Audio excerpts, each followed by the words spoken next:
ao teu nome, Jesus.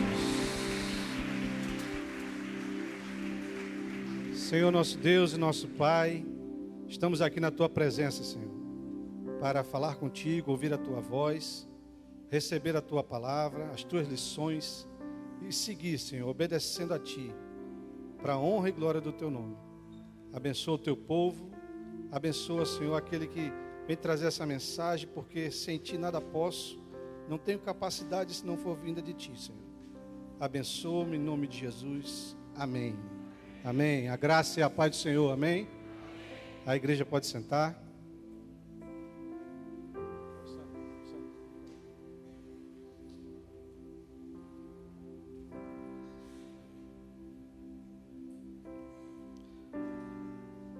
Hoje temos uma novidade aqui. Quero agradecer ao pastor Murilo pelo convite. Vamos controlar por aqui as apresentações, fica mais fácil, né? Bem, irmãos, eu vim trazer para vocês uma palavra para a igreja, onde eu fui muito exortado por essa palavra, e até para cumprir uma promessa. Então nós vamos fazer um passeio pela palavra de Deus, e eu vou, gradativamente, que a gente for lendo os versículos, eu vou explicando e passando a mensagem que Deus colocou no meu coração, amém? Então, eu queria que você abrisse a sua Bíblia no livro de Jonas. Jonas fica lá no final do Velho Testamento, antes de Obadias, ou depois de Obadias e antes de Miqueias, né? Jonas 1, nós vamos ler os capítulos 1 e 2, são pequenos, né? Tenho certeza que ninguém queria ler o Salmo 119 agora, porque seria grande demais. Nós vamos tratar sobre o comportamento desse profeta, o profeta Jonas. Lembre-se disso que eu estou dizendo, ele era um profeta, amém? Todos encontraram? Ok. Então, Gênesis 1:1. E veio a palavra do Senhor a Jonas, filho de Mitai, dizendo... Então, veio a palavra do Senhor a Jonas. Deus falou com Jonas, amém? Deus fala comigo, com você, num louvor. Deus fala na palavra. Deus fala numa pregação. Deus fala numa profecia. Então, mas nós só falamos com Deus em oração. Nesse momento, Deus abriu esse canal e falou com Jonas. Jonas 1:2. E Deus falou: levanta-te e vai à grande cidade de Nínive e clama contra ela, porque a sua malícia subiu até a minha presença. Então aquela cidade, uma cidade que hoje é a cidade na região de Mossul, no Iraque, uma cidade com 140 mil habitantes aproximadamente, era muita gente, e Deus ali deu uma ordem para Jonas, que Jonas fosse àquele local. Ele foi escolhido para isso, para levar aquela mensagem de Deus àquele povo. Mas olha o que aconteceu. Jonas 1:3. Porém Jonas se levantou para fugir da presença do Senhor. E descendo a Jope, eu quero que você guarde essa palavra agora. Descendo a Jope, ele desceu a primeira vez. Descendo a Jope, achou o navio que ia para Tarsis, pagou, pois, a sua passagem, e desceu para dentro dele. Desceu a segunda vez, para ir com eles para Tarsis, para longe da presença do Senhor. Ora, o homem acha que pode ir para longe da presença do Senhor. Aqui ele recebeu uma missão, e o que é que ele fez? Ele ouviu, ele tinha consciência da missão, mas ele fugiu. Ele pegou o caminho contrário. E aqui começa uma primeira lição nesse texto. Você vê que eu disse a você que ele se levantou para fugir da presença do Senhor, e ele desceu para Jope. E depois ele entrou na embarcação, pagou a passagem, e foi para dentro dessa embarcação. Ele desceu para a embarcação. Quando eu e você não escutamos a palavra do Senhor, a ordem do Senhor, a nossa caminhada na vida ela é descendente. A gente vai descendo para o fundo do poço.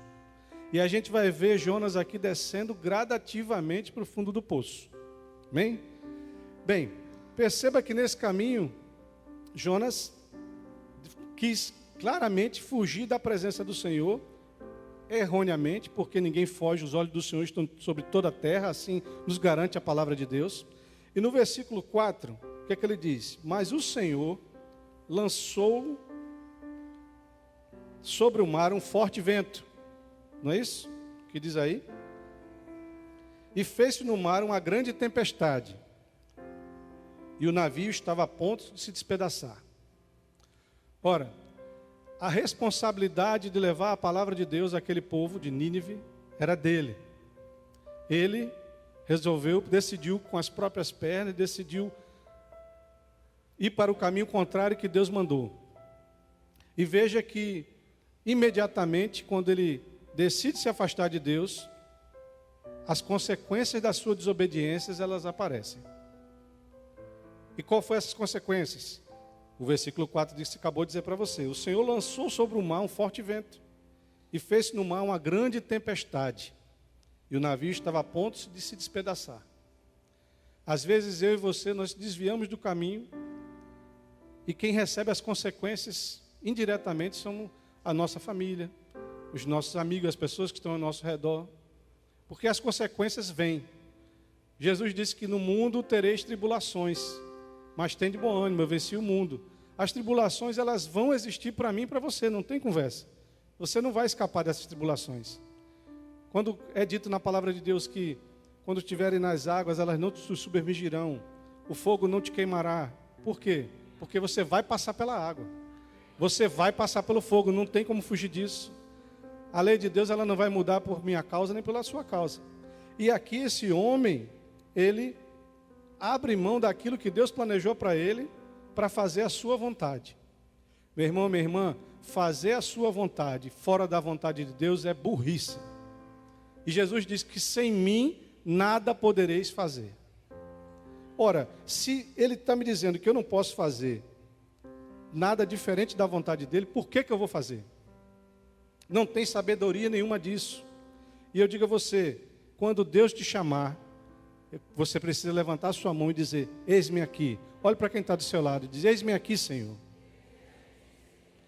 Diga para quem está do seu lado: se Deus te chamar, Ele vai te capacitar.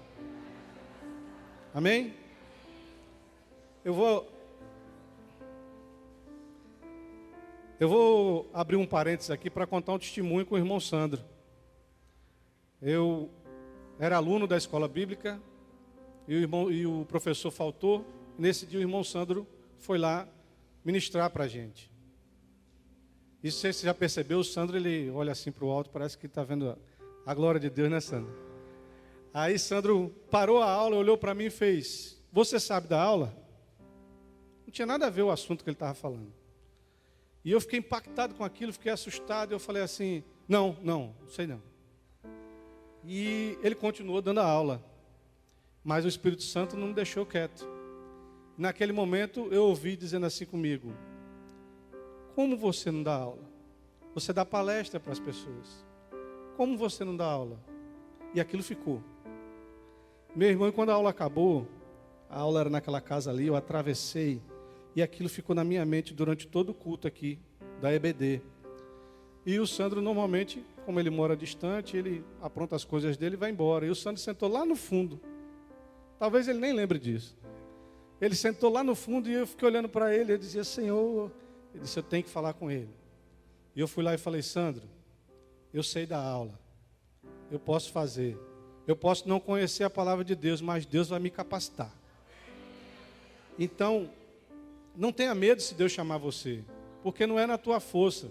Você está achando que você é grande coisa, ou eu sou grande coisa, não importa os títulos que você tenha, quanto tempo você estudou, quantas línguas você fala, Deus é quem faz toda a obra. Amém?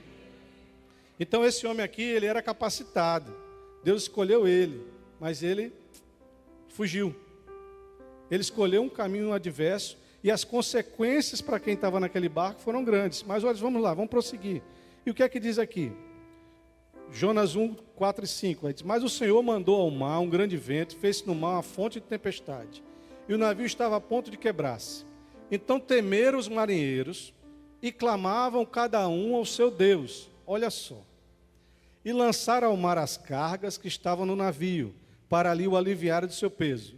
Jonas, porém, desceu, mais uma vez ele desceu ao porão do navio, e tendo-se deitado, dormia num profundo sono.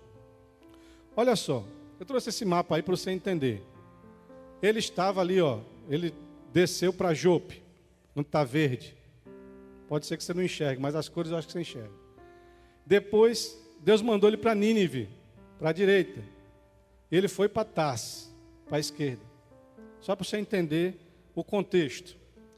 Mas olha só o que está dizendo aqui. Olha o que eu vejo nessa situação. Houve uma tempestade. Esses marinheiros ficaram, já com certeza eram pessoas experientes na navegação. E deve ter se perguntado, por que está acontecendo isso aqui nesse barco? Por que essa tempestade? E olha que a Bíblia diz que eles temeram e cada um clamava ao seu Deus. Sabe o que eu vejo aqui? Eu vejo uma oportunidade que Jonas perdeu de falar da palavra de Deus para aqueles homens. Para dizer, ó, o meu Deus é grande e vai parar essa tempestade. Então, muitas vezes, eu e você somos confrontados diante das situações, diante de pessoas ímpias, pessoas que não conhecem a palavra de Deus e que estão necessitando ouvir a palavra. E Jesus disse para mim e para você que fosse a todo mundo, a toda criatura e pregasse o evangelho. E não precisa ser pastor, não precisa ser diácono, não precisa ter cargo nenhum para fazer isso. Mas Jonas aqui, ele perdeu a oportunidade, desceu para o porão, e ele era o responsável por essa situação, porque a responsabilidade foi dada a ele. Mas o que ele estava fazendo, igreja? Dormindo. E a Bíblia diz que ele dormia um profundo sono. Quer dizer, ele causou tudo aquilo, e até aquele momento não havia nenhum sentimento de culpa no coração dele. E como eu disse, perdendo a oportunidade de falar de Deus para esses homens. Mas o que aconteceu? Versículo 6. O mestre do navio chegou-se a ele e disse-lhe: que tens, dorminhoco? Minha versão diz assim. O que é que diz na versão de vocês? Se faça dormir. Na minha diz: que tens, dorminhoco? Levanta-te, clama ao teu Deus. Talvez assim ele se lembre de nós, para que não pereçamos. Aí eu pergunto a você: quem era que tinha que estar orando a Deus? Jonas. Porque Jonas era profeta. E olha que ele está sendo confrontado por um não crente. Porque nós somos observados de dia e de noite. Faz alguma coisa errada lá fora, para ver se não vão lhe confrontar. E vão dizer: tu não é crente? Tu não vive na igreja todo domingo? Então aqueles homens, eles queriam ver em Jonas um comportamento de crente. Mas o comportamento dele foi de um dorminhoco covarde, que se escondeu cada vez mais. Desceu para Jope, desceu no barco, desceu para o porão do navio.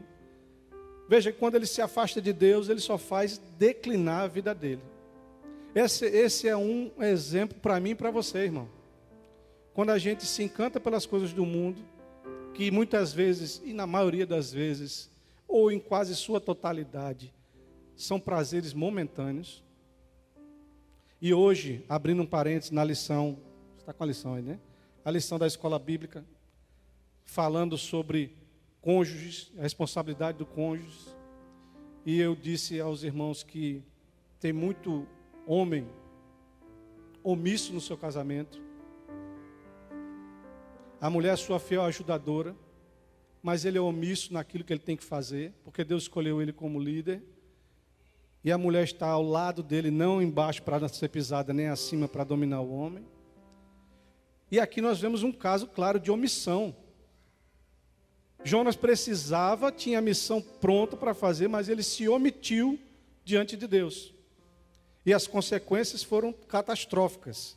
Então o ímpio foi que chegou para ele e disse: clama o teu Deus, como se eu dissesse para você, vai orar.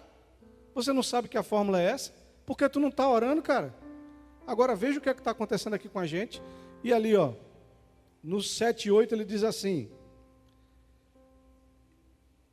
e diziam cada um ao seu companheiro: vinde e lancemos sortes, para que saibamos por que causa nos sobreveio este mal. Até então eles estavam ali confusos, sem saber, sem ter certeza. E lançaram sorte, e a sorte caiu sobre quem? Sobre Jonas. Você acha que Deus ia perder essa chance de mostrar para Jonas que ele estava errado. Deus, ele permite na minha e na sua vida, às vezes a gente dá uma desviadazinha, para Deus chacoalhar a gente e mostrar que Ele é que é o dono da nossa vida. É Ele quem está no controle de tudo. E a gente se desespera, irmão.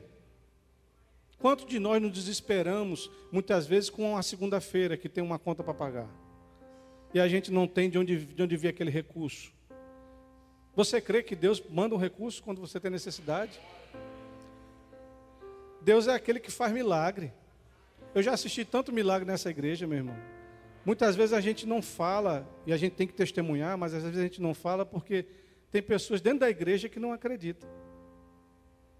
Porque o milagre, ele precisa acontecer com você. Eu disse no culto de oração aqui, o milagre vai acontecer com você, você vai ver Deus fazendo as coisas, falando com você, a partir do momento que você se aproximar dele. Se Deus está lá na esquina, você está lá na esquina e Deus aqui, e Deus começa a falar, você não vai escutar.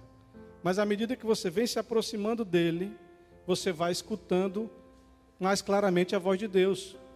Então, não ignore quando o irmão diz que houve um milagre na vida dele, que Deus falou, que Deus mostrou o caminho, que Deus mostrou a solução. Deus mostra. Deus responde. Mas você precisa obedecer, você precisa acreditar. Esse homem não obedeceu. Acreditar, ele acreditava. Aí eu vou mais além, ele conhecia a palavra da época e ele acreditava. Mas até o diabo conhece a palavra e acredita, mas ele não segue a palavra, ele não obedece a Deus. Veja que Jesus foi confrontado lá no deserto pela palavra. O diabo usou a palavra. Mas vamos em frente. Diga para quem está do seu lado: ninguém foge dos olhos de Deus. E no versículo 9, ele lhe disse: eu sou hebreu e temo ao Senhor, o Deus do céu, que fez o mar e a terra seca. Nessa hora, ele revela quem ele é. Quantas vezes, muitos de nós crentes, vamos para repartições, para os locais de trabalho, e as pessoas perguntam: você é crente? Você fica calado, tem vergonha de dizer. Eu estava num órgão público aqui, apresentando uma solução, e um irmão aqui da igreja, ele não está mais aqui na igreja, mas esse irmão era diretor desse órgão, eu não sabia. E ali existiam desembargadores, existia um monte de autoridade. E ele entrou num auditório cheio como esse, e quando ele viu que eu estava falando, ele chegou à frente e disse: meu irmão em Cristo, bem alto. Meu irmão, aquilo me impactou, porque nem todo mundo tem a coragem de dizer, de declarar Jesus diante dos homens, de declarar Jesus diante do mundo. Tem vergonha de dizer. E aquele irmão, ele falou isso, quando eu cheguei na igreja, eu comentei com o pastor Múcio sobre isso, achei de uma sinceridade, de um coração aberto, de uma presença de espírito daquele homem, de afirmar diante dos homens: eu sou cristão, eu sou crente, esse é meu irmão. Eu dei glória a Deus por isso. Então Jonas, nesse momento aqui, ele diz: eu sou hebreu e temo ao Senhor, mas não sigo. Não tem isso escrito, mas não sigo. Ele temeu o Senhor realmente. Então o que adianta conhecer a palavra e não obedecer? Em Jonas 1,10, o que é que ele fala? Olha lá. Jonas 1,10. Então estes homens se encheram de grande temor e disseram-lhe: por que fizeste tu isto? Pois sabiam os homens que fugiam da presença do Senhor, porque ele tinha declarado. Ora, o homem está dizendo que, por que fizeste tu isso? Ele diz: sabiam os homens que fugiam da presença do Senhor, porque ele tinha declarado. Ele já tinha conversado com aqueles homens e dito que ele estava fugindo da missão dele. Os homens ligaram todas as informações e entenderam: pô, cara, tu é um homem de Deus, tu devia estar dando o exemplo. E agora olha o que está acontecendo com a gente. E eles perguntam no 11, e disseram: que te faremos nós para que o mar se nos acalme? Porque o mar ia se tornando cada vez mais tempestuoso. Às vezes a sua omissão trouxe uma série de consequências para quem está ao seu redor, e você não toma decisão nenhuma, você fica omisso, diante de Deus. E precisava que esse homem deixasse de ser omisso diante de Deus.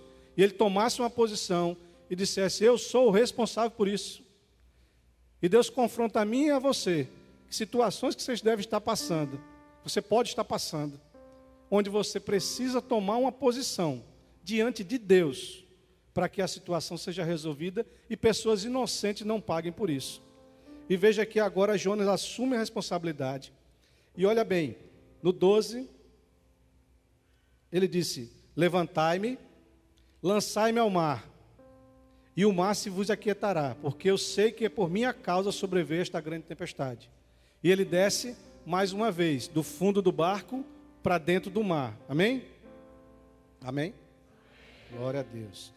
No Jonas 1,13, vamos ler do 13 ao 16.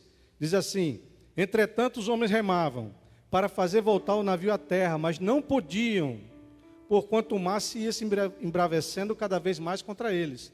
Não tinha o que o homem fazer, é a hora de Deus fazer. Então clamaram ao Senhor e disseram: ah, Senhor, olha que agora não é mais Jonas. Eles estão clamando ao Senhor, e antes eles estavam clamando cada um ao seu Deus. E ele diz: ah, Senhor, nós te rogamos, que não pereçamos por causa da alma deste homem, e que não ponha sobre nós o sangue inocente, porque tu, Senhor, fizeste como te aprouve. E levantaram Jonas e o lançaram ao mar, e cessou ao mar da sua fúria. Temeram, pois, estes homens ao Senhor com grande temor, e ofereceram sacrifício ao Senhor e fizeram votos. Jonas 17. Preparou, pois, o Senhor um grande peixe. Preparou o quê? Não foi uma baleia? Um grande peixe? Tem certeza? Eu vou mostrar para vocês. Eu prometi numa pregação anterior de mostrar isso. Mas, antes de chegar no final aqui, ele diz aqui, ó, o Provérbios: aquele que encobre as suas transgressões jamais prosperará, mas aquele que as confessa deixa alcançar a misericórdia. Ele confessou para aqueles homens que o culpado era ele. E foi jogado do barco no mar. E Deus, por grande misericórdia, e Deus tem grande misericórdia de mim e de você, e Deus dá uma outra oportunidade, e Deus manda um peixe. E diz a Bíblia: preparou, pois, o Senhor um grande peixe, para que tragasse a Jonas. E este Jonas esteve 3 dias e 3 noites nas entranhas do peixe. E Jonas desce pela última vez para o ventre desse peixe, longe de Deus. E aí alguém chegou para mim e fez: meu irmão não, uma pessoa do mundo chegou e falou assim: eu não acredito nessa conversa de que o homem engoliu o peixe, ou o peixe engoliu o homem. Eu digo: eu creio em tudo que a Bíblia diz. E eu fui atrás das explicações científicas para trazer para vocês. Então, era uma baleia?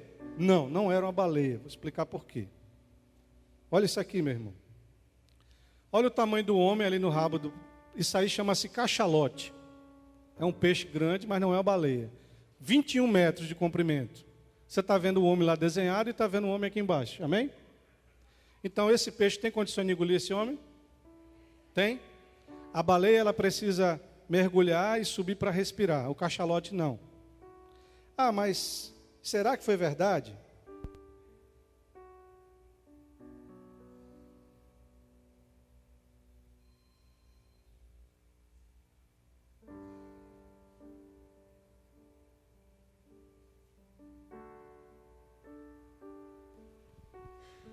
Amém? Estamos já terminando. Aqui são 2 relatos históricos de 2 marinheiros da marinha inglesa. James Bartley, foi salvo perto das Ilhas Malvinas em 1891, depois de passar 15 horas dentro do ventre de uma baleia cachalote. Então não foi mentira.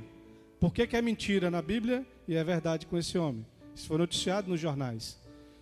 Outro caso conhecido, ele ficou dentro dessa baleia durante 48 horas e algumas horas após ser resgatado estava em bom estado e foi exibido ao público no Museu de Londres.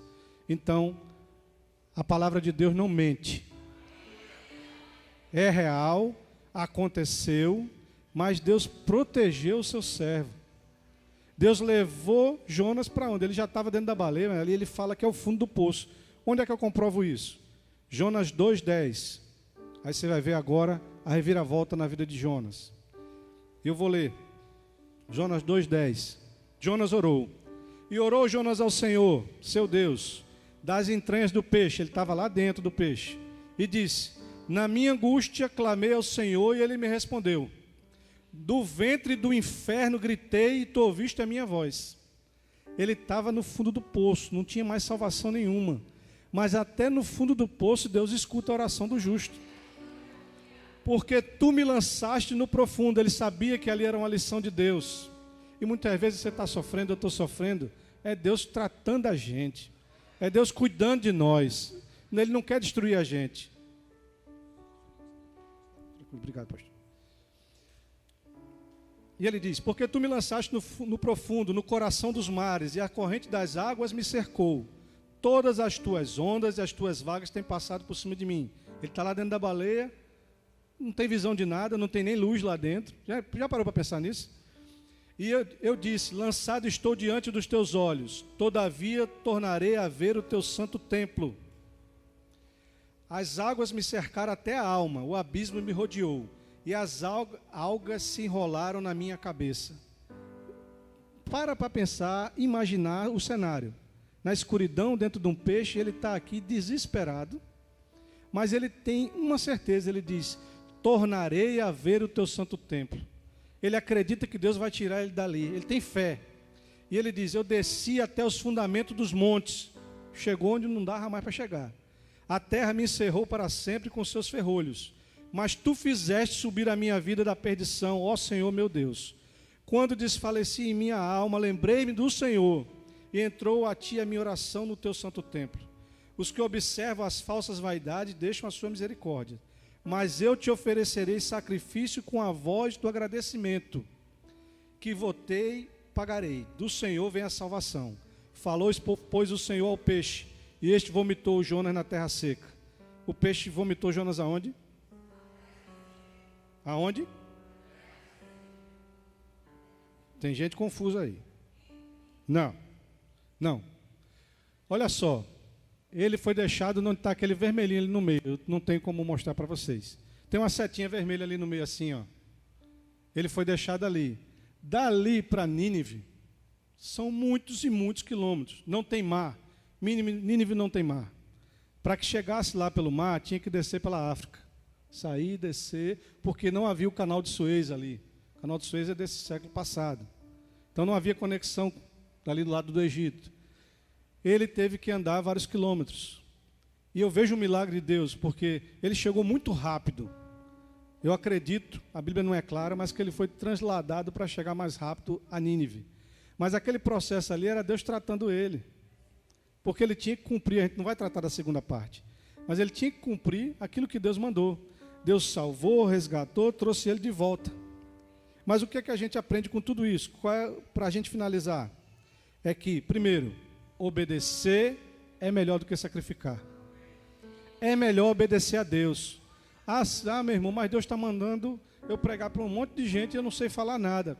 Vai, Ele abre a tua boca. Ele dá sabedoria. Você precisa confiar em Deus. Se você não crê, desista de ser cristão. É muito forte isso que eu estou dizendo para você. Mas acreditar em Deus, para os homens, é algo louco. Não tem lógica humana. Mas comece a acreditar, para você ver o que Deus vai fazendo na minha e na sua vida. Amém? Estamos terminando. Olha o que diz em Atos 3,19. Arrependei-vos, pois, e convertei-vos, para que sejam apagados os vossos pecados, e para que venham assim os tempos de refrigério pela presença do Senhor. Imagina quando aquele peixe cuspiu ele na praia. O alívio daquele homem. Agora eu posso ver a luz, mesmo que fosse noite. Mas ele sabia que Deus os resgatou, ele acreditou, ele disse que tinha certeza que Deus ia salvá-lo. E ele tinha agradecimento a Deus, independente do que ele fez errado depois. Tá? Mas para finalizar, é isso que eu tenho que deixar para vocês. A vontade de Deus, seja qual for, é a melhor para mim e para você. Eu vou repetir algo que disse há poucos dias. No passado, eu jamais diria: Senhor, que se cumpra a tua vontade em mim. Jamais. eu morria de medo que Deus pudesse fazer, né? Tem a história, né, pastor, do cara que eu estava vendo um vídeo de comédia. E a ovelha chegou para o pastor e disse: pastor, Deus nessa noite me revelou que eu vou ser apóstolo. Ele disse: é mesmo, vou ser apóstolo e eu vou fazer missões pelo mundo. E o pastor disse: você vai ser apóstolo aonde? Ele disse: na Flórida. Eu vou ser apóstolo na Flórida, muita gente lá. Ele disse: mas Deus não mandou você para a África, não? Ele disse: não, África não é para mim, não. Para mim é a Flórida, eu sou outro nível. E aliás, agora eu sou apóstolo, o senhor é pastor, está abaixo de mim. Você vê que a que ponto o ser humano chega de arrogância, né? Para servir a Deus você tem que ter humildade e aceitar a vontade dele, amém? Deus abençoe todos vocês, em nome de Jesus, amém.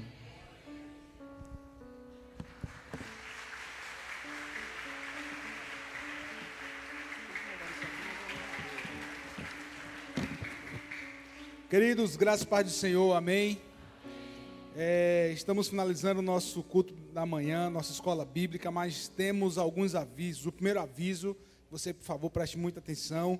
Você que participa do coral, você que faz parte do coral El Shaddai, as irmãs Adelaide e Márcia convocam a todos os componentes do coral El Shaddai para uma reunião breve aqui na frente. Então, quando acabar o culto, por favor, você que faz parte do coral, venha para cá para a gente estar... para você estar entendendo essa reunião. Lembro as inscrições. Primeira inscrição para o Acampa Tota, né? O acampamento das crianças que acontecerão nos dias de 11 a 13 de outubro. As inscrições no Acampa Tota você faz na secretaria da igreja. Vagas limitadas. E lembro a você, meu querido irmão homem, nós teremos a nossa conferência dos homens, conferência Coração de Leão, que serão nos dias 25 e 26. Se você quer fazer a sua inscrição para a conferência dos homens, aqui na saída tem uma equipe, tá certo? Para receber a sua inscrição, logo aqui na nossa, aqui no caso na minha esquerda, tá certo? Você faz a sua inscrição para a conferência dos homens. Quem estará conosco aqui vai ser o pastor Silas Pereira, pastor Douglas, lá cuida do Homens de Honra, lá com o pastor Fabiano, vai estar trazendo a palavra com a gente. Está aqui conosco hoje pela manhã o pastor Douglas, tá certo? Pastor da igreja da cidade, tá bom? Ele está aqui, já tinha conversado com ele ontem à noite pelo WhatsApp. Ele está aqui numa missão, não é? A igreja da cidade tem um trabalho aqui no Prado. Ele está aqui vindo plantar uma igreja, mais uma igreja aqui na nossa cidade. Glórias ao nome do Senhor Jesus, né? Ele também estará conosco no retiro dos jovens. Já falei aqui com ele. Estamos aqui acertando em nome de Jesus. Amém? Vamos ficar de pé. Que o Senhor lhe conceda aí um final de manhã abençoadíssimo na presença dEle. Tá certo, queridos? Você vai para sua casa, vai ter um almoço abençoado em família. E lembra você os cultos das 17 horas e cultos das 19h30. Tá bom? Aguardamos você. Traga um convidado. Será uma bênção em nome de Jesus. Pastor Múcio, eu acho que essa hora já chegou aqui em Maceió, né? Então já chegou. Não sei se ele estará conosco nos cultos da tarde e da noite, mas com certeza na terça-feira já está aqui de volta, trazendo a palavra do Senhor. Amém? Senhor, muito obrigado por essa manhã, muito obrigado por esse culto, Deus. Obrigado porque nós temos a satisfação, Pai amado, de rever os irmãos, de ter comunhão entre os santos, receber uma palavra abençoada da Tua parte. Senhor, em nome de Jesus, leva-nos em paz, nos livra, nos guarda de todo mal, e que tudo aquilo que o Senhor preparou e planejou para todos nós, nesse domingo, venha acontecer. Senhor, esse é o primeiro dia da semana, e nós dedicamos a Ti. Então, Pai amado, que o Senhor continue a ministrar o nosso coração. Leva-nos em paz, Senhor. Nos livra, nos guarda de todo mal. Que a graça de nosso Senhor e Salvador Jesus Cristo, o amor de Deus nosso Pai, a comunhão e as consolações do Espírito Santo sejam com todos os que estão nesse lugar, agora e sempre. Amém, amém e amém. Que Deus abençoe, queridos. Vamos em paz, em nome de Jesus.